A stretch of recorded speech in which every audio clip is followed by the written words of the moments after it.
Hi, this is Scott Nachatilo, and I've got a video here for you about some of the disadvantages of having a Section 8 residence in a property here in Oklahoma City. It doesn't always work out, and so let me use this time to just point out a couple of the drawbacks. We certainly don't accept every single housing voucher from every tenant that comes in to apply for a property. And, we do a lot of rentals to Section 8.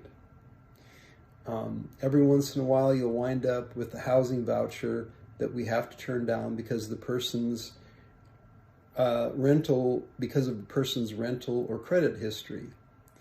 And these are the people whose bad habits overwhelm the fear that they have of losing their housing voucher.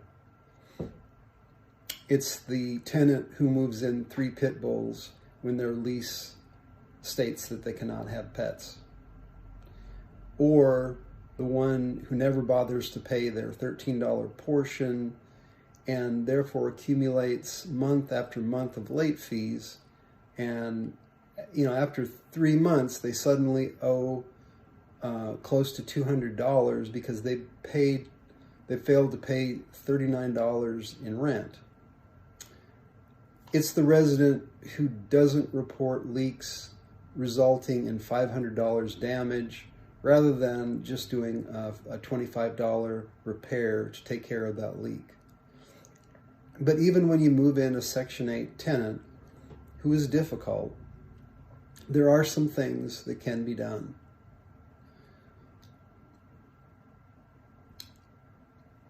Section 8 houses in Oklahoma City require the tenants to take responsibility for problems. I haven't found a tenant yet who wants to pay for repairs, but when you don't put your foot down, that tenant will just walk all over you. And so our philosophy is to be fair with residents about maintenance charges.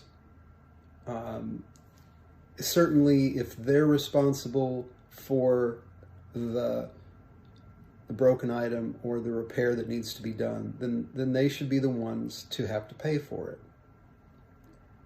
Yes, they'll be upset about it, but it's our job to take the flack about that and still hold their feet to the fire. And they'll say that it's not fair and it wasn't their fault when really it was. And you may not get paid for those repairs, but sometimes you have to choose between making repairs or moving the tenant out.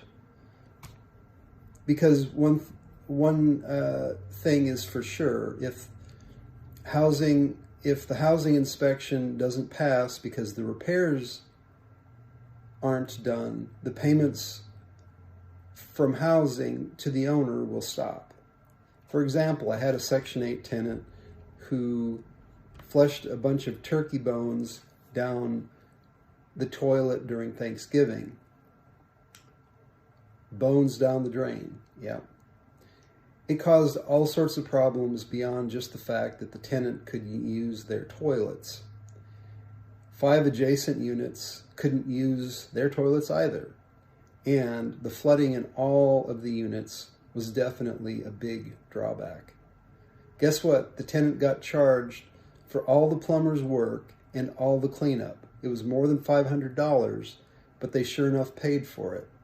As a landlord, you can't ask for much more than that. It doesn't happen all the time, but it worked out in this particular instance. So if you're wondering whether or not Section 8 is right for you, what I would do is give our office a call, give me a call, and I'm glad to discuss that with you and kind of give you a little assessment of your property. Thank you.